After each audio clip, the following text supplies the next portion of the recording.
அல்லாஹ் முஷ்ரிக்குகளை பார்த்து சொல்கிறான்.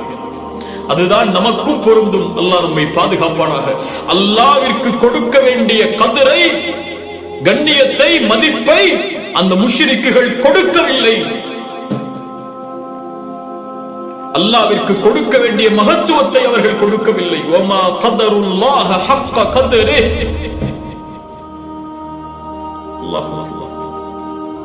அல்லாஹ்விற்கு நாம் எந்த மகத்துவத்தை கொடுக்கிறோம்? உலகத்திலே யாராவது நம் அருகில் இருந்தால் நாம் பாவம் செய்வதில்லை. ஆனால் அல்லாஹ் நம்மை கண்காணிக்கிறான். சதா நேரமும் அவனை நம்மை பார்த்துக் கொண்டிருக்கிறான். நம் செயல்களை சூழ்ந்தறிகிறான்.